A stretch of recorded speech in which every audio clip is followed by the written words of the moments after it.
Good morning, good afternoon, good evening to everyone around the world. I am Paul Sisler, and this is In the Moment.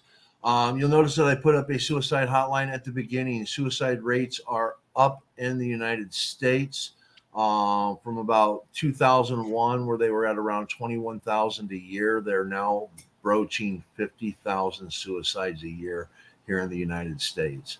So if you're someone that's in need of help, you're in crisis or whatever, call somebody. Call somebody. I'll put that number back up at the end of the show. Thank you for coming on today. This is In the Moment, and this segment is called Democratic Philosophy. And today we are going to discuss a couple different things. We're going to start with no labels, and then we're going to talk about the country going on shutdown. So, and with us today we have Jeremy Baker. Hello, Mr. Hey, Baker. what's going on? It should be an interesting show. Lots to talk about. Oh, definitely, definitely. Now, I'm not big into knowing who no labels are in relation to who's funding them. Other than what I've heard in like a lot of, I go into a lot of third party spaces, and Hmm. a lot of the discussion is that Joe Manchin will probably be running for no labels, and that the whole purpose of no labels, so they say, is to make sure that Trump doesn't become the nominee or president. Hmm. Now, you, on the other hand, have heard other things going the other side of that. So jump on Yeah, in. I've been trying to read between the lines on this one. As a result of like Trump and MAGA, that we live in this society of we're going to tell you we do one thing, and then behind the scenes we're going to do something else. So I've been paying closer attention to it. And I remember coming to you a year ago saying, "Oh my God, I found this new political party. It might be a great option." Called No Labels. It was just, you know what I mean. And I actually am upset because they were the first political party I donated a couple dollars to, and I want my money back, by the way. And yeah, so come to find, they tell you that this perfect third choice, we're going to restore democracy. Actually, here, let me go ahead and play the ad before I even get it. This is one of their ads that they have. Okay. Tired of the yelling, the interruptions, the insults? Democracy shouldn't be a three-ring circus. No Labels wants to put common sense back on your ballot. There's no debate. No Labels is the future of American democracy. Join today. Yeah. So it sounds great on the surface, but come to find out, they're funded by the same billionaires that are like Harlan Crow, the same billionaires that are kicking back, the Clarence Thomas and others. It's just, I think what it is, the Republican Party realized they've lost all hope when MAGA took over. Now they need another option to rebuild the Republican Party on, and I think that's what No Labels wants to be. Republicans 2.0 or whatever you want to call them. Right, and that's kind of how I see them. And again, I see them as someone that's trying to build. And now, if they're genuine, and that's what they want to do, is they want to rebuild the Republican Party, more power to them. Because I'm all for the adversarial government that we have, where we have different viewpoints coming at a problem, trying to come up with solutions to solve it from different perspectives. I think that's excellent. But now, if they are someone that is there to actually support Trump and bring him in through the back door, then I mean, geez. I keep calling them a Trojan horse. That's like the best analogy I can come up with. I feel like they're there simply to divert votes away from Biden. And that would be really the only thing, because we all know Trump has his base, and Right. his base is not going to turn away no matter what. So you have what's left: independents and Democrats, and independents make up the large part of it. You know what I mean? So if they could sway some of those independents in a neutral direction away from Biden, I mean, every vote that they take away from Biden is a vote for Trump. It has the same effect for the most part. So, Let's go back to 2020 for a moment and all that. When Biden won the presidential election with 81.3 million votes, and Trump lost with 74.2 million. What a lot of people don't realize is that both of them had very close to 39 million people from their party vote for him. In other words, Democrats, there were about 39 people that were registered Democrats that voted for him, and Biden, and 39 million registered Republicans that voted for Trump. Okay. The remaining votes came from independents. And independents, you got almost 40 million votes from independents and 21 million votes from independents for Trump. And then, of course, the rest are people that are affiliated with third parties, like the Green Party, the Libertarian Party, the Constitutional Party. And obviously, about 10 million of them voted for Trump. The majority of them voted for Trump. And that's what brought him up to the 74 million. And that's also why, Biden had 81 million. But when you look at the independents decide who get elected. And when you're looking at these third parties, no labels, you have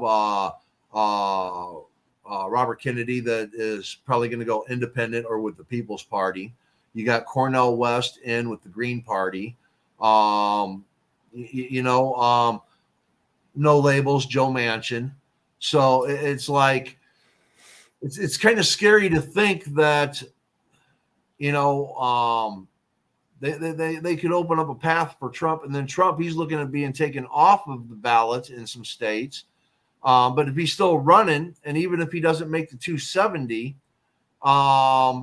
then it comes down to one vote per state for delegate, which is a total of 50 votes, and 26 states are going to be Republican, are going to throw a Republican tally out there. So even if there's no path for Trump, he could still become president.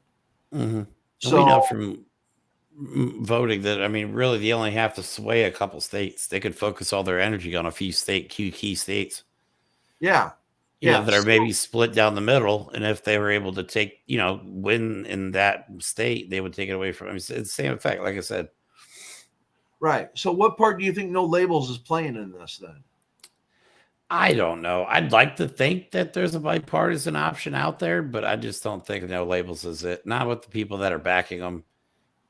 We all know how Harlan Crow likes to spend money on his politicians. And like you and me have always talked about for like the last year, we're all tired of the corporate politics. Right. And I think it's just more of the same. I I understand Democrats are corporate politicians too, but there's still the best option that we have at the moment. But I think no labels is just more corporate politics. It's just going to be more money for the rich, less money for the poor. Everybody that's, needs the money gets screwed. Same scenarios we have now. Right. Okay. You had another video here on no labels. Let's go with that. Calls itself moderate and balanced. Their plan could end up paving the way for an extreme far-right candidate like Donald Trump. Historically speaking, a third-party candidate typically ends up siphoning moderate votes away from the main candidate. So instead of working to bring, quote, anyone but Trump to the White House, no labels might actually be securing his return. The group didn't come out of nowhere. No Labels was founded in 2010 after the Tea Party arrived. Its goal was to reorient U.S. politics and, quote, speak truth to partisanship. No Labels created the House Problem Solvers Caucus, which in recent years has done some good work, pushed through the COVID relief package during the Trump administration and the infrastructure framework during the Biden administration. But while friendly problem solving sounds great on paper, what No Labels is doing now at the presidential level is less effective, and it is potentially dangerous. So, yeah. Well, and again, that's from MSNBC. I know there's a lot of people out there, especially on the left, that just love MSNBC. I wonder, did Fox have any? Does Fox promote no labels at all? I don't know. I don't know if they do or not. I wouldn't be surprised if they do. But yeah, it just no labels is simply. Oh my God, how do I want to put this? I think their entire purpose is to just continue this far right agenda. And if anybody had any common sense, anybody with any common sense in this country could not possibly even take the chance of putting Donald Trump back in office. And by no labels entering, they're not going to win because they don't have that kind of support. All they can do by entering this election is possibly put Donald Trump back in office. That's really all they could possibly. That's really the only impact they would have. Yeah, it's well, I don't know. I don't know. You know though, I'm someone that does like third party disruption, and I know this is going to piss off a lot of my liberal friends, but I like the third party disruption. I like these third parties coming in here and trying to sell themselves. And I know a lot of people on the left are like, but this isn't the time for a third party because we have to make sure that Biden wins. And I also agree with that, you know, because I don't want to see Trump in office, but I'm also in the aspect of I'm so tired of all these damn corporate politicians on the left and the right that are in office, and they disallow good candidates to come up. And of course, as you know, I go to a lot of on Twitter Spaces. I go into a lot of forward spaces, Yang Gang, you know, and I really like the Forward Party, and I wish they would run a candidate, but I don't think they are this year. They're more on changing the way that we vote, and this is a strong thing with me because the way that we vote now is the reason why we get stuck with, you know, a Donald Trump and a Hillary Clinton, a Donald Trump and a Joe Biden. Again, corporate politicians.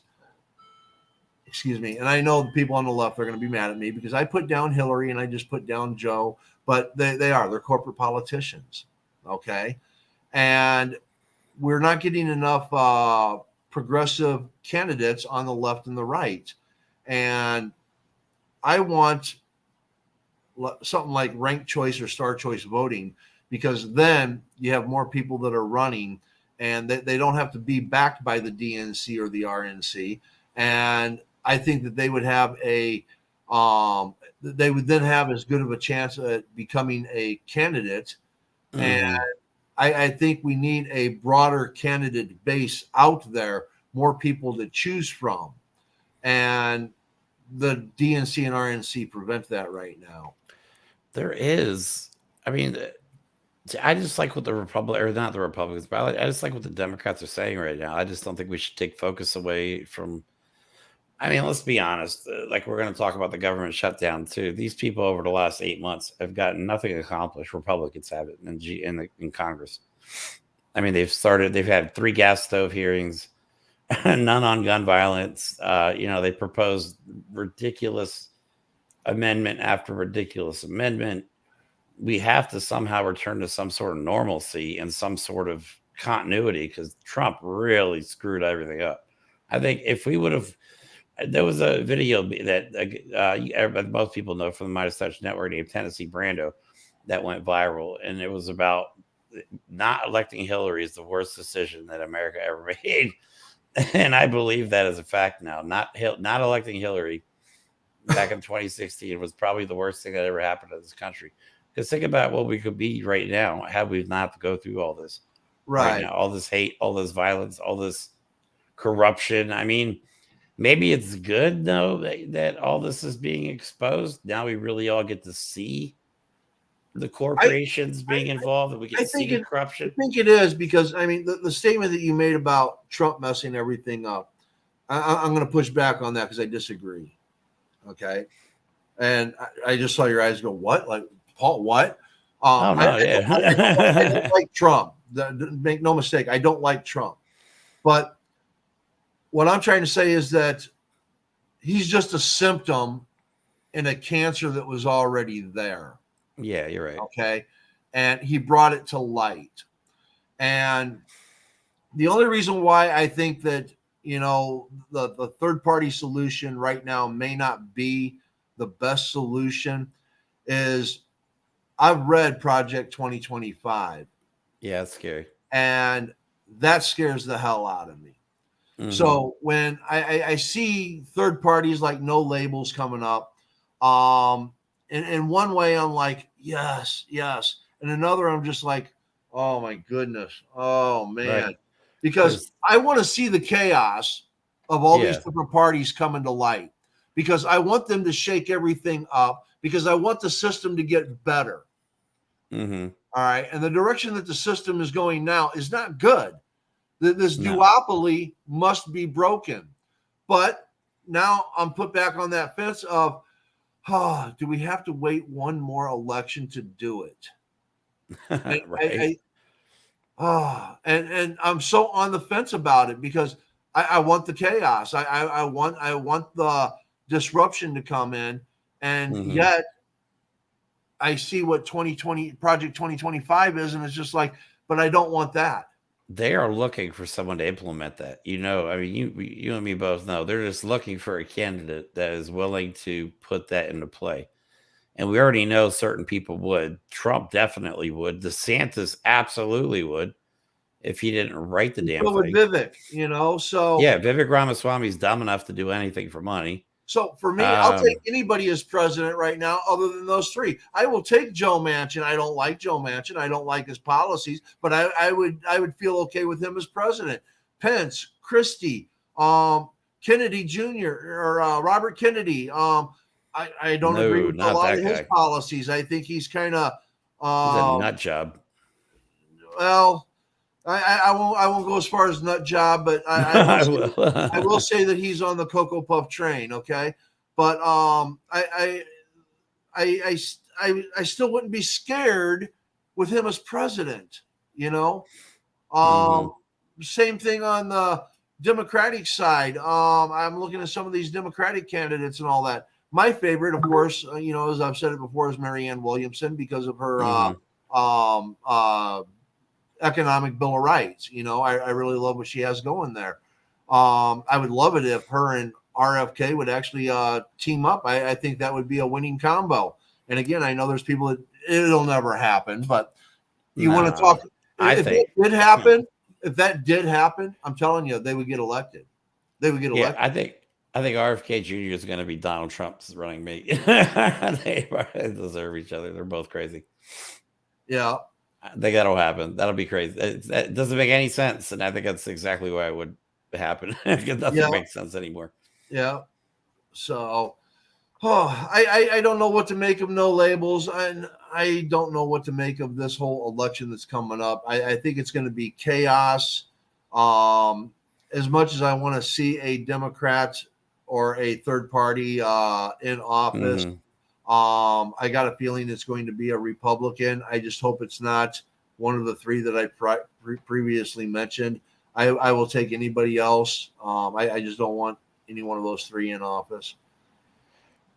I can see. I mean, I'm just worried that something happens to Biden before the election because that I think would definitely cause a massive amount of chaos and disruption in the next election. That's the one thing I worry about. I think after the election, it doesn't really matter because then Kamala would take over and whatnot. But yeah, I think if something happened before the election, that could be detrimental I to truly our. expected at the beginning of this year, I thought for sure that Biden would step down and that Yeah. Kamala Harris would take over. I truly believed that was the route the Democrats were going to go.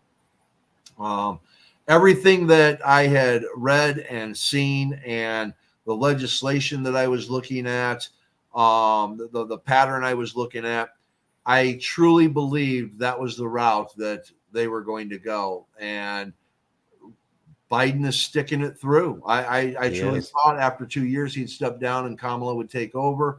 And I thought she would Wow. take us into a war, and because no wartime president has ever lost an election.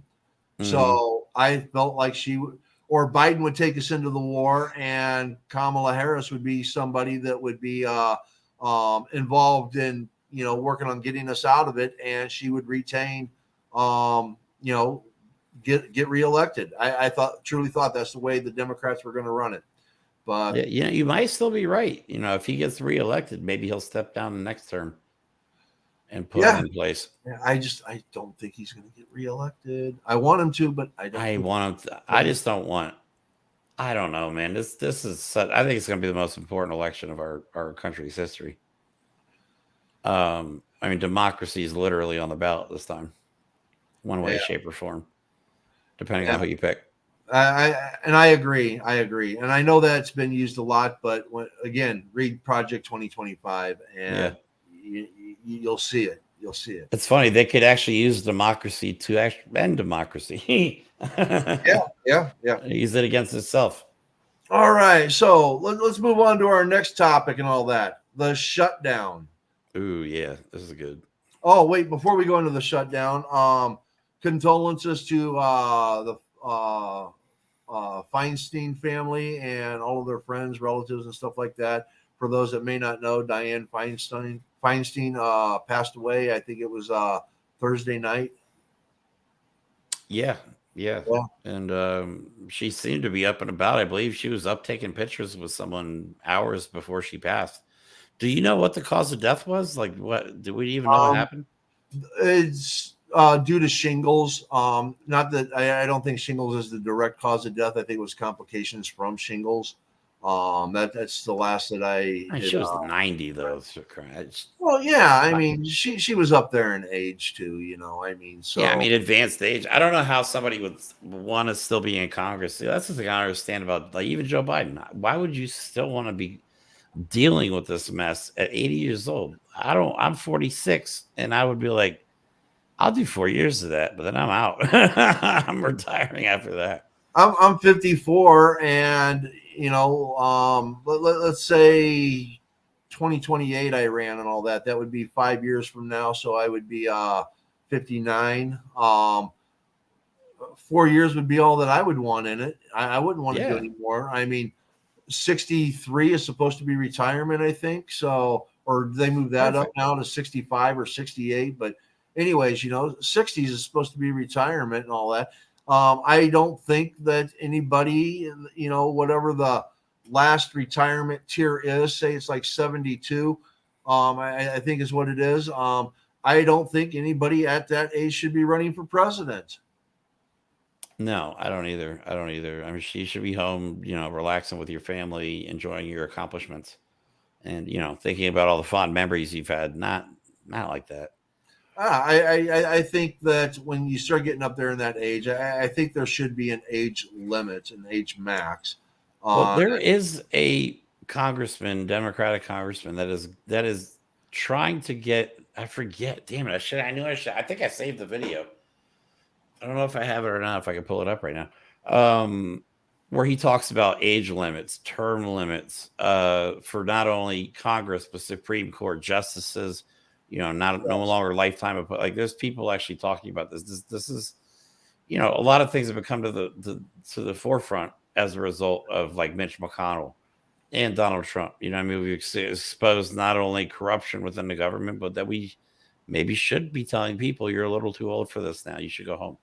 Yeah, well, and even in my There's book, nothing wrong with that. even in my book, The Red Herring Effect, I address term limits, and I don't go so much into the max age as I do the term limits and all that. Like the Supreme Court, we have 9 justices and all that.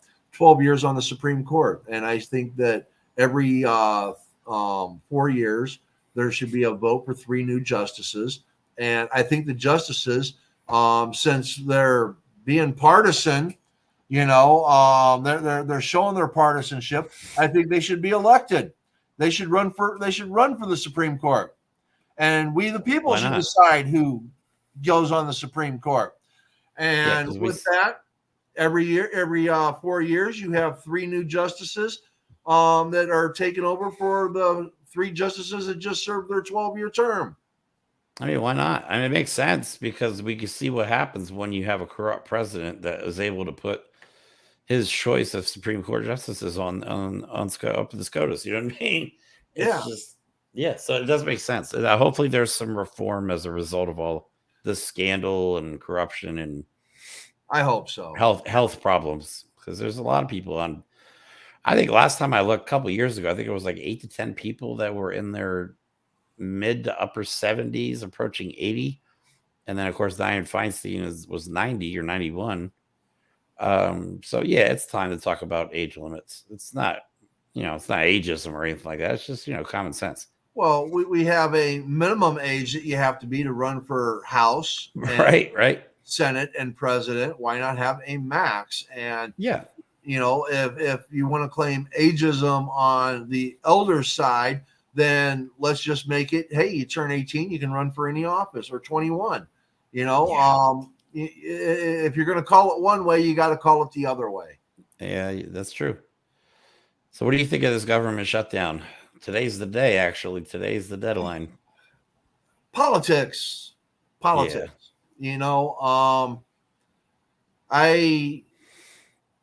I think that, there's a possibility that it might actually happen. And I have seen people saying it's not a big deal if it shuts down. It's not a big deal. Not for a few weeks, they can come to an agreement within a few weeks, after it shuts down, then there might not be any problems. But there's going to come a point to where government funded things are not going to be having income coming into them. Imagine Social Security, welfare programs, food stamps, state parks, law enforcement. I mean, it's just going to continue to run out. Our military. I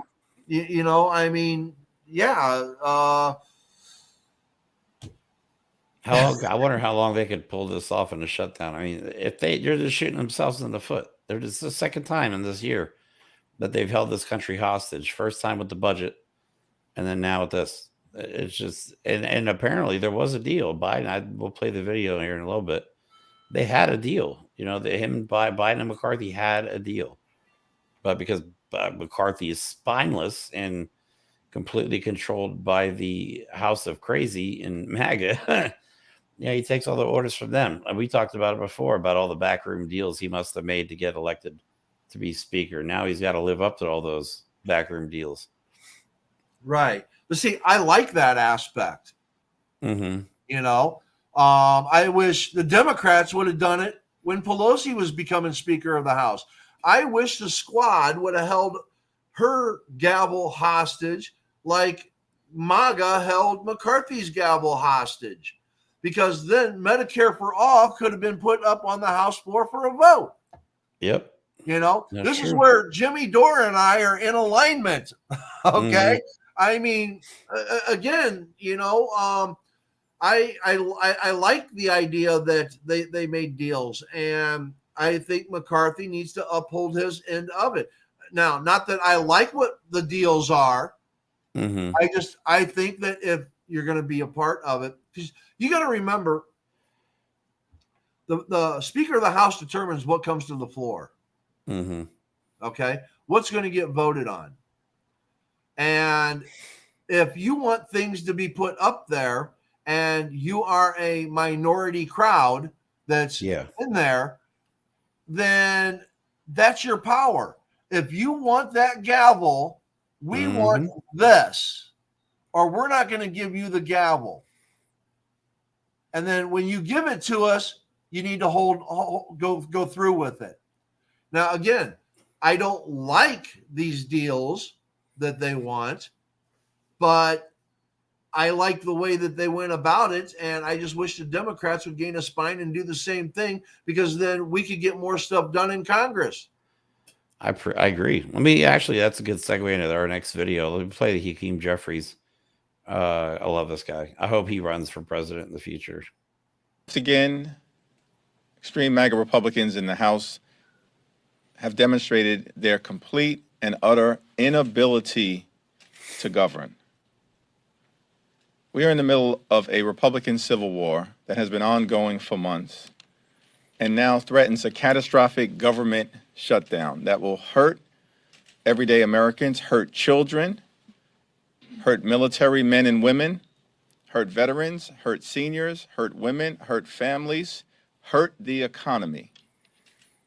And there is absolutely no reason that we should be facing a government shutdown at this moment.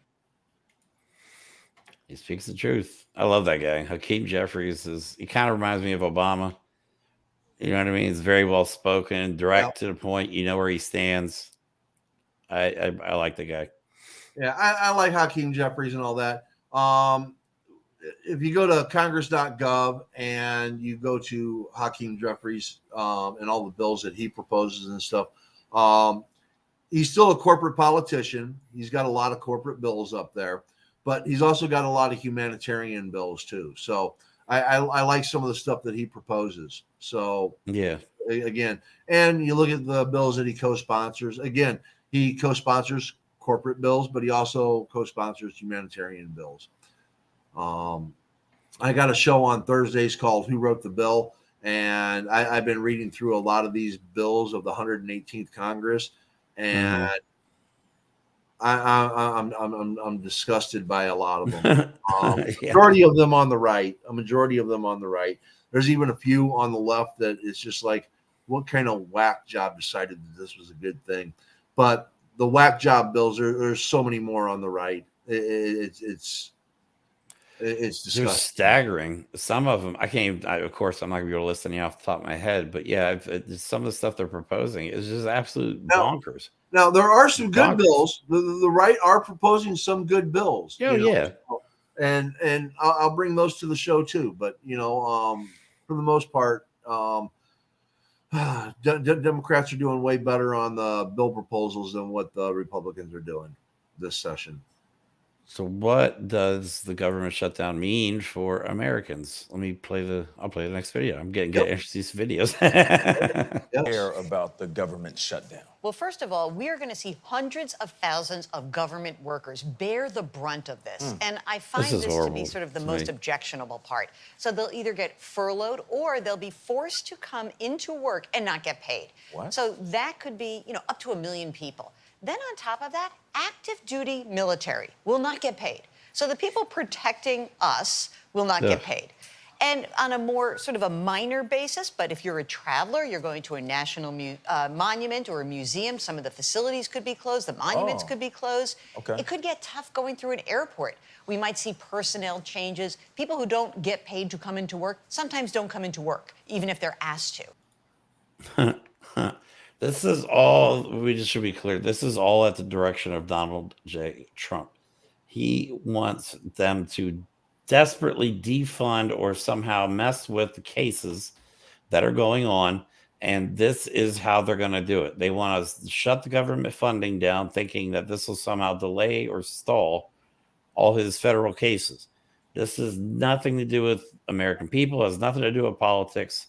Let's be honest, it has to do with Donald Trump and MAGA, like Marjorie Taylor Greene and Lauren Boebert and Matt Gaetz, people like that, Jim Jordan, doing his bidding, because they are all just Trump sycophants, and he's their puppet master. That is a probable theory. Bring the receipts on that. I would love to do a show on that. If you can bring the receipts on that, I would. I'm sure they'll come out in the wash. I'm sure they'll come out in the wash. It's a good theory. It's a good theory. It's a good working theory. Regardless of whether Trump is behind it or not, the bottom line is that we know that the small group of MAGA Republicans that are holding McCarthy's feet to the fire are definitely pushing for this. That we do know. And the result, she just pointed out the beginnings of it. I want people to be clear. If we were to go on a shutdown and within 2 weeks after the government shuts down, if they don't come up with a solution to get the government back up and running, that's going to bring further hardships, because now you're going to start looking at supply lines. Now you're going to be looking at food distribution. You're going to be looking at people who have jobs that rely on certain supplies being delivered for sale are no longer getting distributed. this could have a huge chaotic domino effect. Yeah, That absolutely. if the government were to shut down for say 3 months, Mm-hmm. 4 months, you're talking about people that don't have social security benefits coming in. They no longer are getting medication. They're no longer getting food. We're talking about insurance. It's not going to be people working at government insurance companies like Medicare, Medicaid. Mm-hmm. You're talking about people that could die. Yeah. Okay. You're talking about a very, very bad effect on this country. This could be something, again, a theory. I know that the right wants a civil war to start. Well, tell me a better way to start one than this. I mean, when This people could, yeah, this when could people cause violence. yeah when people can't afford basic needs and things like this start going away, you start having family members taking ill, getting sick because they got no social security coming in. That's you're now injuring the civilian population. This is not good. This is not Well, good. even just from a travel standpoint, TSA is government funded, or Yeah. they're government employees. Do you think these TSA agents are going to work for 6 months with no money dealing with people every day? No. No. No. So then they're going to apparently essentially shut down the airports as a result. You know what I mean? They're going to be so short staffed. I mean, some people may dedicated come in, despite all this, but most people they're not going to be able to do that. No, and most people can't work for free. Most people work paycheck to paycheck or live paycheck to paycheck. You're not Yeah. going to be able to afford to continue to work for no money. And then the military thing, our entire national defense could be compromised because our military members aren't being paid. Well, They think of it don't have a as choice. They have to work, but right. at the They're same still time, going to work, but it sucks that they're not getting paid. And then if they right. say they're in the military and they have a spouse that is living on a military base, where are they getting their food now? You got no money coming in. Yeah, exactly. Do they have an outside job? Have they got employment somewhere else? What are they relying on? So now you're starting to hurt the families of the military. It's Mhm. not so much hurting them as it is if they have a family. See, So these are more reasons why I think this is all as a direction of by Trump, because he doesn't care about anybody. He doesn't care if anybody gets hurt or if they starve or if they lose their homes. He doesn't give a shit about that stuff. Uh, the only feasible reason to do this shutdown is to stall his cases. Why else would you shut down the government and put millions of people's lives at risk? Like you said, medication, food. People get the housing subsidies, rent subsidies, LIHEAP, stuff like that. right, Help with their electric and gas bills, and it's getting ready to be wintertime. right, It's all it's all political. It's 100% political, and it's all to get one person back in power. It's always what it is: to get one right. person back in power. And of course, the left is going to blame the right is going to blame the left. So you're going Right. to have that blame game going on, and it's going to be left to people to make the decision on who they truly believe is to blame. And I mean, logic would dictate that. Again, it's the MAGA Republicans that are doing it. That's what logic and deductive reasoning dictates. But there's people that they're the news outlets that they watch and how it's going to get propagated to them is going to affect their belief systems.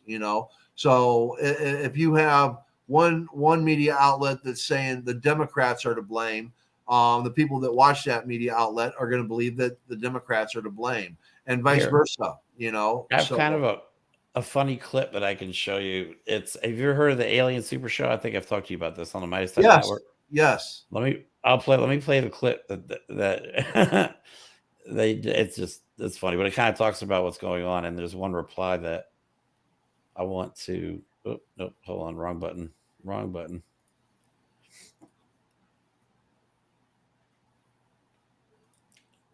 I'm getting there. I'm a little slow today. Oh, it's Too all many right. shows, too many videos. All right, now I'm getting to it. There we go. There it is. Okay. House that MAGA is tearing down. The speaker himself even more frustrated with this group of breakaway conservatives. Why are they voting against being... Think about what they're voting against. They're voting against even bringing the bill up to have a discussion about it, to vote on it. If you're opposed to the bill, vote against the bill at the end. You've got more than 170 amendments. You could change it if you don't like it. But the idea that you vote against a rule to even bring it up, that makes sense to me. Kevin McCarthy really is just like an overripe avocado. He's so squishy. He's just this squishy level 1 HP goblin, one gust of wind, and he will just perish. Like, he can't hold up to anything at all. He's so bad at this. This guy's about to be fired by clowns. Yeah, he's high-pitched quitting. Think about what they're voting against. Think about what they're doing. It defies logic. Boggles the mind. Why would you vote against it? It's a goddamn paradox. This is stupidity. The idea that we're going to shut the government down when we don't control the Senate, we don't control the White House. It's a clown show. You keep running lunatics, you're going to be in this position. I forget that guy's name, but he's a Republican. So there are Republicans that are absolutely fed up with this behavior as well. So it's not just the Democrats that are fed up with it. Right. And even though that was, that was funny. It's funny. Still, I mean, I'm not going to put down how the Republicans put McCarthy in this position, because this is what we're supposed to do. And again, I don't agree with what they're doing, but I agree how they obtain the power to do it, Mm-hmm. I think it's a matter of what they asked for in order to get the power. You know what I mean? If you're asking for good things, like, I'm not going to support you for speaker unless you fund, this project that helps kids across America, that's one thing. But if it's like, I'm not going to support you unless you impeach Joe Biden with no evidence whatsoever. You know what I mean? I guess there's a difference between the closed door. There is, and that's ridiculousness. I mean, if you're saying, well, if you don't put it out there that we're going to impeach him, then I'm not voting for you. Well, then don't vote for me. Right. I mean, he wanted that job so bad, though, that he agreed to all these ransom demands. You see, this is where I would then get up on the floor and say, okay, this representative doesn't want to vote for me because this representative wants me to impeach Joe Biden. I'm not going to do that without evidence. Exactly. So this is ridiculous. And it's funny now. I mean, they've gone ahead and they're trying to go ahead with the impeachment proceedings, even though under Trump, he made it so there has to be a congressional vote on proceeding with the impeachment hearings, if I'm not mistaken. And now they're just bringing witnesses and they're just breaking their own rules. There's no continuity to this party. They don't stand for anything, is the problem I have. Yeah. No, and they're willing to shut down the entire government to get their way. It's sad. Yeah, it is. I mean, 300 plus million people are going to suffer as a result of a handful of congressmen. I know. And see, and as an independent, these are the things that are going to push me to vote left. Thank you. Exactly. These are the things that, as an independent, are going to push me to vote left. You're absolutely right. And I think that their whole plan is backfiring in their face. Hell, we did one of our first episodes. We talked about being woke. Their whole tirade against being woke just made people more woke. So the more they do this, there's just everything they touch backfires in their face. Every investigation they've tried, every impeachment inquiry they've tried, everything is literally backfired in their face for 8 months now. You would think they would just give up at some point and go, maybe we should compromise at some point. But no, they keep doubling down. They're like bad gamblers. Every time they lose a hand, they're going to double down and make an even worse bet. And now our entire government funding is at stake. This is their next bet. I know. I'm interested in seeing where it's going to go. I hope it turns out, like you said, I hope it's short term. I don't want Americans to suffer, especially service members who signed an oath to defend our country against enemies, foreign and domestic. I like to point out that we have a lot of domestic enemies right now. And this is another, we've said it before. The insurrection is currently still happening, and this is part of it. Okay, this is the January 6th. That was the beginning of the insurrection. That wasn't the whole. Well, no, actually, it was before that. But you know what I mean? That was like the kickoff point, and it's still going on. The same people that organized the insurrection are still in the government. And until they're out of the government, their whole motive is to overthrow democracy. We know they want to. We know they want to install a dictatorship. This could be the vote that ends democracy for good. It really could. And I think people need to think about that more. Do you want your democracy, or do you want the Trump family forever? Think about that for a second. That should give you nightmares. Yes, it does. Well, it does. let me play. I may as well. Gives me nightmares. Yeah. Since we're getting close on time, let me go ahead and play Biden's response. Yes. To this whole thing. In the meantime, I want to say a word about those in Congress who are willing to shut down the government. Just a few months ago, the Speaker of the House and I agreed to spending levels for the government. We were up right to the very edge, almost reneged on our debt, and that we're going to fund essential priorities and still cut the deficit by $1 trillion over the next decade. Now, a small group of extreme House Republicans, they don't want to live up to that deal, and everyone in America could be faced with paying the price for that. We're changing it. We made a deal. We shook hands. We said this is what we're going to do, and now they're reneging on the deal, which is not much of a surprise these days. And the black community in particular is going to suffer if that occurs. For example, shutdown is going to risk nutrition assistance to nearly 7 million moms and children. It's going to disproportionately affect black families. Yes, I mean, I at least when I hear Joe Biden speak, same as the one that was Obama, I just get the impression that he gives a shit. And I think that's the most important thing. Do we want a president who cares about people, like he's the grandfather that loves his family, or do you want the degenerate grandfather who slept around his whole life and now he's like that gigolo that everybody sees walking around with too much bronzer on? Well, I mean, our country's at stake. Our whole democracy is at stake. You know, I'm going to bring up another thing that I hear people talk about. You know, because again, they say Joe Biden's too old. Joe Biden's too old. Donald Trump's only 3 years younger than Joe Biden. Mm-hmm. Okay. Now, granted, I can see, literally, I can see where people might see a difference between the two, because when Trump does come out, Trump has high energy. He's loud. He's boisterous. Joe Biden, you know, is a little softer, a little, you know, a lot calmer, more professional.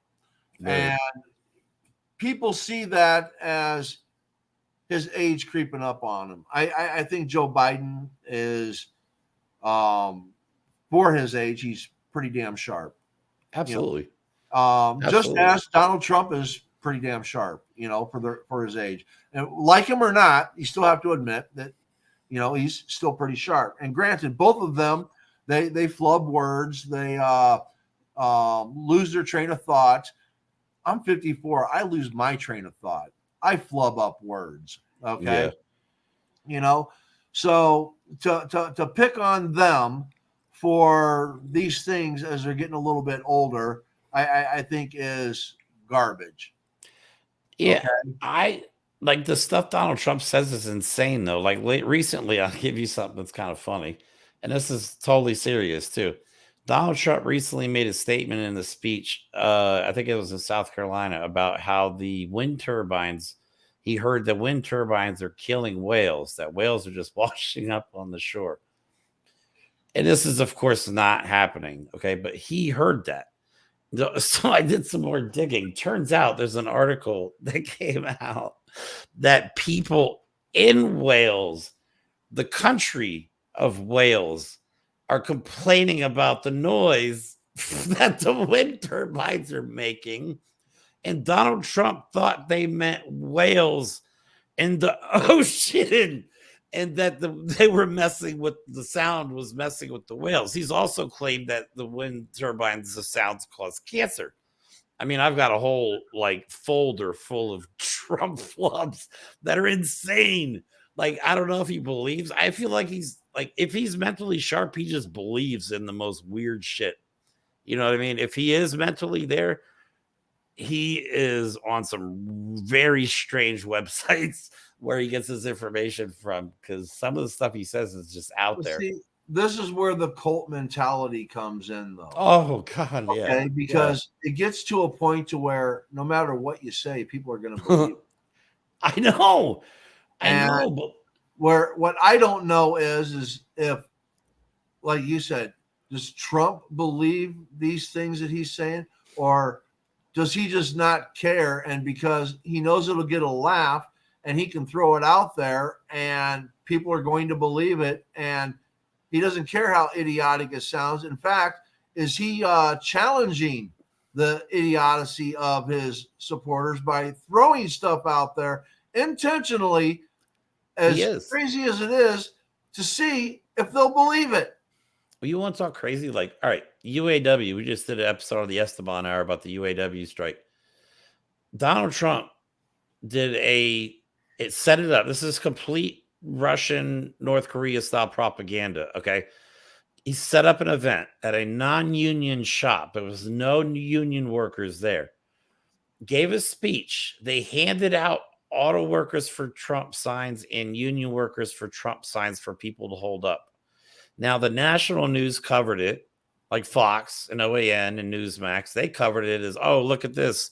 UAW supports Trump. No, well, some local people, because everybody knows Trump hates unions. So some local news stations went and investigated a little further. Well, they actually asked a few people that were holding signs, and it turns out that people that were holding UAW for Trump signs weren't from the UAW, and people that were holding auto worker Trump signs weren't even auto workers. They were literally just people that were either paid or agreed to hold signs at a Trump rally. And it was only in front of like 500 people. And of course they say, oh, it's the biggest crowd ever and it's massive. You know, but Fox News, Trump is just the idiot that says this stuff. Okay. Right-wing platforms online, even Twitter, and others. And then the right-wing media is the megaphone that literally takes this dumb stuff that he says and amplifies it out into the world. I mean, Fox News is still the most watched news network in this country. Figure that one out. They just lost $800 billion or $800 million for lying to you, the viewers of Fox News. It's like they feed them shit, and then their viewers are like, oh, we want some more. It's like, why would you believe somebody? Like, oh, they're going to tell the truth. Now they got caught. So from now on, they're going to tell the truth. But that's what we're dealing with. And I don't even understand how places like, I know I'm getting off topic, like places like Fox News and OAN, how the FCC doesn't pull the goddamn broadcast license. They're not reporting news. They're reporting nonsense. And it's all steered towards the right. And this is pushing people, like you said, this is the stuff that's going to push people to the left. They think they're going to do their due diligence and gain supporters, but all they're doing is alienating 3/4 of the country by doing it. So it's going to backfire like everything else they do. Sorry, I got an awful little tirade there. That's all right. That's all right. All righty. Well, I think this was a pretty good show. We covered a lot of bases here and talked about a lot of things. Remember, everybody, doesn't matter which side of the aisle you're on, okay? Take the time to check into things, do some research. Yes, please. Open up your mind.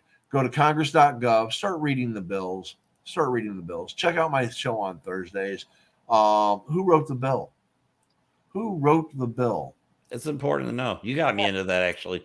I didn't give a shit before I met you. You got me into all that. And if you're on the right, you're going to see how idiotic some of these bills are that your constituent, that the people that are supposed to represent you are writing, and how they don't represent you. They represent corporations. If you're on the left, you're going to see that the Democrats do the same thing, that they write bills that don't represent you. They represent corporations. And I know it's more heartbreaking for those on the left than it is on the right, because I think the right, actually expects it and wants it, where on the left, we're expecting representation for our human rights above property rights, and we're not getting that, even though I am an independent, I am more of a leftist. I do believe in human rights over property rights. So that's where I stand, you know. And when I read these bills, it becomes frustrating. So I ask you to go to congress.gov, go to the legislation tab, and just start reading the bills. Just start reading the bills and see if you're being represented the way you voted to be represented. And if you're not, start looking at who you vote for. Okay. Important. Very important. Yes. All right, everybody. Remember, be kind, be happy, and may good things come your way. And I'm going to play the suicide hotline numbers. I'm going to put those up. And if you're somebody that is having mental health issues or needs someone to talk to and all that, and you're in a mental health crisis, please reach out. Please reach out. Your life is important. Absolutely.